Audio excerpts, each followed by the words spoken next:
Well, here's Deanie Pellegrin again, the Chatterbox, with another interesting guest, broadcasting from Tryon, Saluda, Landrum, and Columbus, North Carolina, and a big area. But we have lots of activities going on here that we want the world to know about.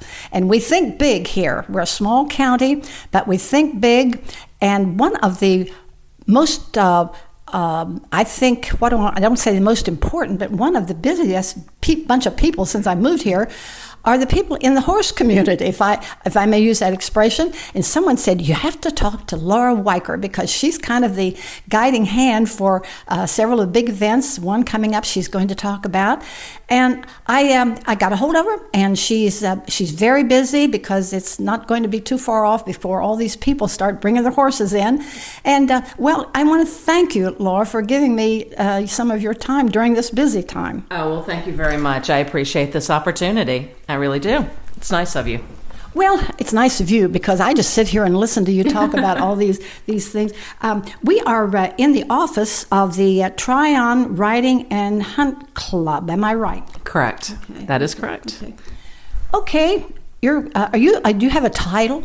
I do. I am the executive director, and the Tryon Riding and Hunt Club was founded in 1925 by Carter P. Brown. He is primary in establishing Tryon and putting it on the map as an equestrian community.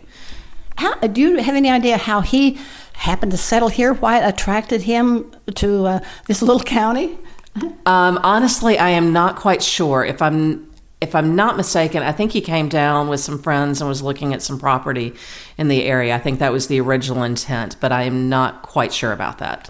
Well, everyone involved in the community is very thankful for Mr. Brown because he did a lot of things. Like I think one of the first things he bought the old there was a tuberculosis sanitarium here I think at one time, and he bought that, which is now Pinecrest Inn. Correct. That is correct. Yeah. And then from there, he started establishing, other businesses that he was in. He took this community to heart and was willing to do whatever it took to make things work. He, as far as establishing, the Hunt Club in 1925, and then a branch of that in 1926 was the Tryon Hounds that came out of it. So he has been instrumental in this community and developing it into what it is. So it didn't start out to be the steeplechase at that time. It started out with the, what do you call it, the running of the hounds? It was more of a hounds pack at that time. And then as some events started coming into it, the horse shows, and then eventually in 1946 with the Blockhouse steeplechase races, it kind of spun off into a different entity is the reason the Tryon Hounds were separated out. Well, it's diversified. Very much so. The organization has changed tenfold, even in the last 10 years that I've been here. Mm-hmm. It has gone from running, a steeplechase, one horse show, one horse trials, and a dog show, to doing steeplechase, 5 horse shows, 2 horse trials, dog show, and several other things in the community that we do, from having a scholarship program to promoting all of the equestrian events. We sponsor a calendar that we've done for the last 2 years to be distributed so people can see the diversity of all of the equestrian groups that we have in the area, as well as, whenever people come into town, there's now, a handy brochure that they can have to see what's going on that weekend and, any of the other activities equestrian related. Okay. I'll just kind of go aside here for just a moment. You said you've been here around 10 years, and you came from where? I'm actually born and raised here in Polk County. Oh. I graduated high school a year early to get out of here. I went to college and didn't think I would come back, but I was home and met my husband, and things just turned out that way that I moved back. However, as far as this organization is concerned, technically I've been with it since I was about 4 years old. My mother was the executive director for 38 years of this organization. So from the time that I was little, I learned my ABCs by alphabetizing, blockhouse parking tickets. So I really got into it very young, but officially started with an employee full-time about 10 years ago and part-time about 5 years before that. So, how old were you when you rode your first horse? I was in elementary school, but to be perfectly honest, I don't ride now. Laura! I have 2 teenage boys that eat like horses, and so that's enough to keep track of. So, well, you're too busy to ride. Probably you're tied up with. You have a lot of volunteers that you have to have at your side. I mean, this is not a one-person operation. it is not. I have an assistant are the only 2 paid employees. Everything else done through this organization is volunteer. So we do rely heavily on the community to help us out with the events. Steeplechase, obviously you have people that have to sell programs and help with parking and all kinds of parts of it. So we do rely heavily. We use the Kiwanis Club helps us out. We have the Polk County middle and high school gun clubs that help out. We've, Boy Scouts as well, Polk County Youth Football. We try to bring in, all different areas of the community to kind of help with that and to give them donations for their services. So it is, and then as well as people that are doing the individual work, helping out with, officials that are needed for the events. Just a whole lot that goes into it, and we couldn't do it without them. No. Well, the country couldn't operate without volunteers. No, without a doubt. That's one of the first things I did when I came here. I thought, I've got to get out, I've got to get involved. And that has helped me find out what kind of people are making up this community. I was amazed, and we'll get into that on future interviews because we're hoping to get them on to talk about why. I always say, well, why did you come here? Well, they say, well, why did you come here? I said, because my daughter said I was too old to live alone back in Ohio. But they picked this place to move to establish their media business because they said there's just something that attracted them.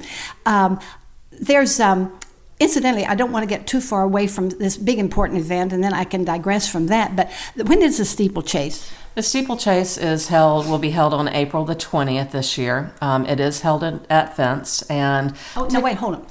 I hear fence all the time, and people say, what's fence? Is that a big fence around our field? Well, yes, but it's more than that. That stands for...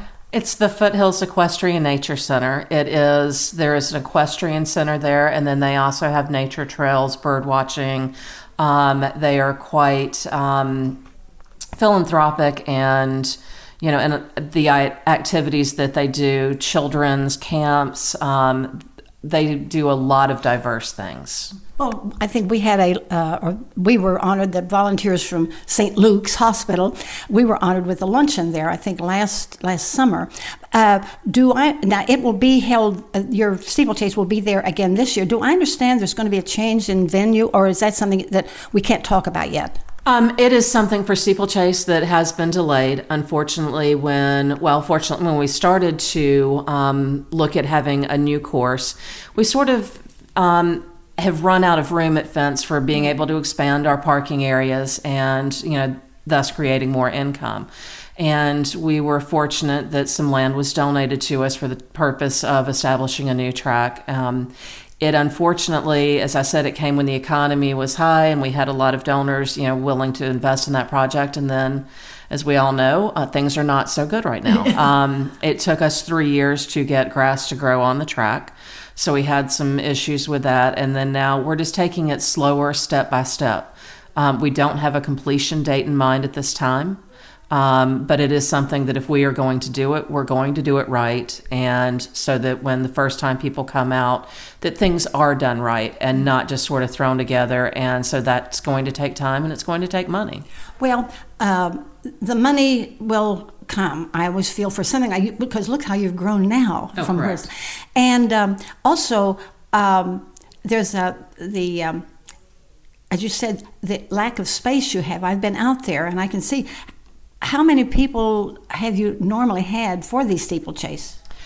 Because we sell our parking by the carload, when you buy a parking pass, it's not, per person price, it's by the carload. So people come in with 2 people in their vehicles, and I've seen pickup trucks that appear to have 15 to 20 people hanging out of it. Yeah. We sell RV spaces and bus spaces, so the average count that we have had can range from 15 to 18,000. Okay. And what would you say the farthest distance anyone would come for this? Have you ever had any accounting of that?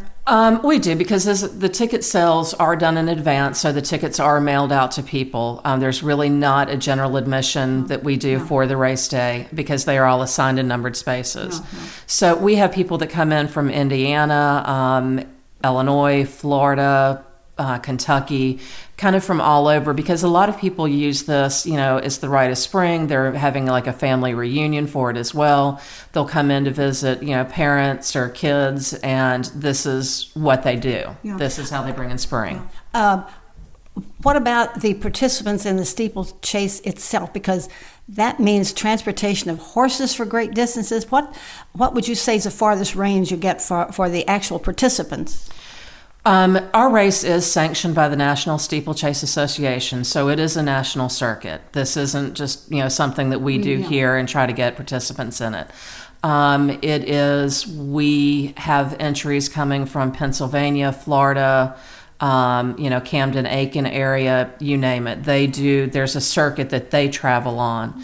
And we've been very fortunate with not only, the people that are coming for it, the entries and the horses. We had last year's Blockhouse winner was Divine Fortune, who was trained by Jonathan Shepard.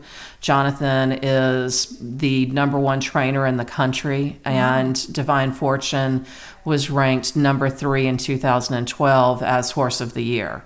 So we are on, a national level and putting this event on, and have been very fortunate to have the support of trainers like, Jonathan and, others that have continued to come and support us. The facilities, do you stable those horses, or do they provide that with their own carriers they bring? There's a lot of questions I'm asking because I've never been to a steeplechase. I've been to regular races, I've been to harness races, but I've never been to a steeplechase. Typically, as I said, because these horses are on the circuit, they come in either the night before or the morning of the event, and they will stable on grounds at fence. They are in, the permanent barns that are there. So it's just a matter of, and usually they leave, the same day as the race because they've got their next destination to get to. So that means that this new facility will have to have not only your field done for the steeplechase, but you're going to have accommodations for the horses, as well as for parking, etc. That's Correct. Quite an undertaking. It is a very large undertaking. I'm telling you. It is a very large undertaking. It's one of the things, too, though, that we have had a lot of great people volunteer to help with some of the setups and things that would need to be done. And it's just, as I said, that's a matter of just getting the money to get it together and to make some things happen. So we want to stress again that this year it will be still held at the fence. For those who are not familiar or haven't been, here, I think one of the first things you have to ask about the people with the horses. A lot of them probably have their own sleeping quarters there with their. I've seen the rigs that they bring them in.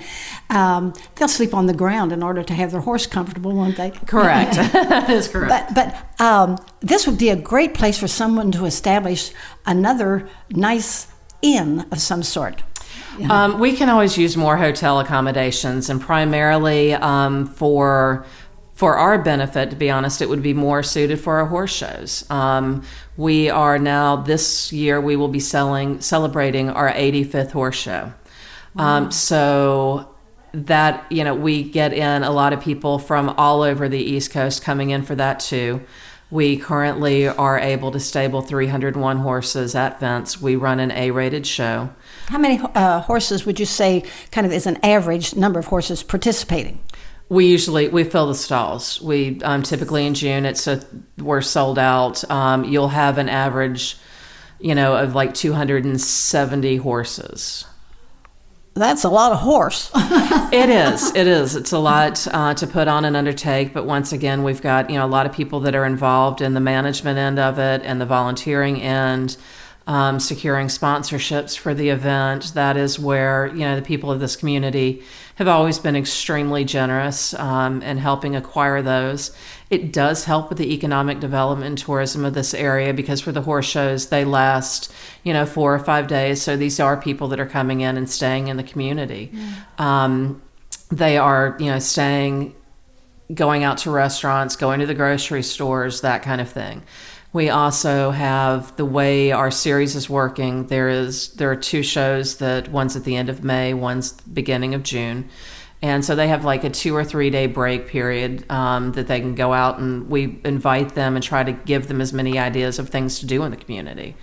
And the same thing in July. It's a series of 3 horse shows in a row with some days off. And like I said, we put out, Green River Adventures for kayaking, the biking trails, hiking trails, shopping, antiques. They're growing at I think I'm correct in this Green Rivers Adventure. I think they're putting in what do they call these things? From a zip line? Yeah, they're putting in the Gorge, which is a zip line, which is going to be an amazing venture for Tim and Sarah Bell. I'm hoping to get them on to talk about that too, because that is something that's up and coming. I might do that on my next birthday. There you go. I'm afraid of heights, so I'm not sure that I would be able to do it. We can put a blindfold on it. That's about what it would take, but I think the views would be so beautiful for them up there. It's going to be a great venture for them. Do you get a lot of comment from people who are here for the horse shows? Of course, some of them come year after year after year, but those who are maybe first or second timers, about the beauty of this area. It's, as one time I understood, Saluda, back in before the modern inventions like air conditioning, but that was the little Switzerland of the country. It was, correct. We have a lot of people that come to this area and, come back religiously because they love the beauty of this area. They like the town, the friendliness, everything that we have to offer, the hospitality, the history, and the horses. Alan Peebles, our mayor, said on a recent interview that he said, what other town of under 2,000 people, he gets so enthused about it, he said, how many would have 4 bookstores? Because that's one of the things. I lived in Cincinnati for 17 years, and I said, this is a little Cincinnati for activity, and you don't have to worry about parking and driving miles and fighting the crowds. Everything is spaced out, but it's just an unusual community that we have people here from all over. And as I said, it's a dot on the map, but it's a crossroads of the world because people are here from all over, and a lot of them I've asked, why here, and they said the activities, because I think probably the horse community provides or brings in probably more people than maybe some of the other activities except the barbecue. Well, I think it's a very diverse community that people are moving here for. A lot of them are attracted by the equestrian events that have gone on, and that may have been their first introduction to coming to this area. The same thing, with the theater and arts around here. We have been very fortunate in this community to have people that give back and bring in national and international programs to this area for people to participate in, whether that's in the arts community, equestrian community, you name it. It has been, a major reason that people want to come here and stay. Right. I haven't been able, we have some plan with the art community because that's an important part. The art galleries here are, even if you don't buy any of the art, except for maybe something that just especially you're attracted to, but all media is represented here in the arts. And the theater people are they're rehearsing now for another big number. And so you have live theater, you have visual arts, you have activity as far as physical, the activities. I even took, for 2 sessions, I took Tai Chi at the college. Very nice. I'm not using it now. I'm getting too old, I think. But I did want to get into the horse community. Do you have any idea? Now, this may sound like a dumb question, but I'm noted for dumb questions. They say there aren't any dumb questions, only dumb answers. But do you have any idea what... I'm almost afraid to ask how many horses there would be. I mean, approximately, how many horses are actually kept within the Polk County? I will be honest with you, I am not quite sure. For some reason, the number around 3,000 is sticking in my head. There was a survey that was done by the state. The North Carolina Horse Council did a survey trying to figure out exactly the industry and how many horses, were in each of the counties. And sometimes it's hard for them to get an accurate number because you have people that may live in another county that board their horses here. So it's something that It is a good question. Oh, thank you. So it's, for some reason, like I said, the number around 3,000, but don't quote me on that. No one will, just you and I will know this. Well, I have often said that there were more horses than people, and if that's the case, there are more horses than people in the actual city of Tryon. Yeah, that is correct. I think the population is somewhere around 2,000, but you wouldn't know it to live here, and people like Perry Como built a home here. F. Scott Fitzgerald was here, and one of the funny stories I read in a book that's put out by the Chamber some years back, still in print, and it's available at the local bookstores. But Janet Siaka gave me a nice interview about the Chamber doing, and I read it through and through and made notes from it. It's just a fabulous book. If you live here, you need to get a copy of that. But it was where Henry Ford and Thomas Edison drove down from Ohio in the old Tin Lizzie to make just to prove, Henry Ford wanted to prove to Edison that the old Tin Lizzie could make these mountain roads. I have read that story before, yes. I think that's just great. I can see them putting along. Where did they get, did they carry gasoline with them? That is a good question. I would have no idea. They probably loaded the back end of the old Tin Lizzie with gasoline. They would have had to have done something of that sort, I would assume. Yeah, but anyway, it's beautiful country. It's one of the most scenically beautiful places I've ever seen. I've been, east of the West Coast, and I'm not too much of a world traveler, except for a couple jaunts overseas. And I love the glacier country and in the Norwegian countries. It was beautiful, but there's nothing compared to what nature can do to a few trees or thousands of trees, and all the beauty that goes with it. And when I drove in to talk to you today, I passed, and there are all the horses out with their little, my daughter always called them Nankies. They're Nankies on, but they're out grazing. And it just makes you want to stop and just sit there and say, God, thank you for what you've given us. Oh, without a doubt. This is some of the most beautiful territory around. It is, like I said, born and raised here, and have lived in several different parts of the country as well. And this is home, and everything about it makes you feel that way. It's one of the reasons it's with the steeplechase track that we currently have. If you look at a lot of steeplechase races, like in Camden, they are flat tracks. Ours is not. Ours undulates. There's hills and terrains that people are going down. And so a lot of the owners and trainers consider it great training ground for their horses. And so it's part of, the beauty and the naturalness of this area that they like coming for it. Yeah. Well, it's a beautiful area and activity, and we just need someone to come in here and maybe build another sort of nice inn where people could come and spend some time and enjoy all the things that go on here. Yeah. That is correct. That is I would push for that one very hard. Maybe we could work on Donald Trump. He's always interested in something new, or Ted Turner. No, not Ted Turner. He's too much of a curmudgeon. But anyway, to get someone to come in and put up one more facility that would house a few hundred, or even just a few of these people. We have some already, but we need more so that it makes it convenient for these people coming in. And I'm not going to take any more of your time because I know you've got 1,000 things to do, but anything you'd like, last word, information about this that you'd like to send out? As I said, we would love to have everybody attend the Blockhouse Steeplechase races on April the 20th. How about your website? The website is trhcevents.org. And you can always call the office at 828-863-0480. And we'll be happy to answer any questions. Good deal. Well, we'll be maybe talking to you again after the steeplechase and find out what all exciting happened and so forth. But I do want to thank you, Laura. I confuse you with Mark Schweitzer. It's Laura Weicker. Weicker and Schweitzer. I've recently talked to him. He's another great one of our talents here, Mark Schweitzer. But thank you. And the young girl in the desk? Jennifer Hicks is my assistant. She is married to the huntsman for the Tryon Hounds, Jordan Hicks. Okay, well, we're happy to have met you all and your beautiful facility, and maybe in another year or two we'll be out here talking to you about the new facilities. But meanwhile, there's directions everywhere. If you don't get it online or from the information you get from calling, there are signs everywhere pointing you the direction to the fence. Okay? And so we thank you, and that's it for today, talking to you from Tryon, North Carolina. It's a dot on the map, but we're the crossroads of the world. Thank you for being with us, and have a good day.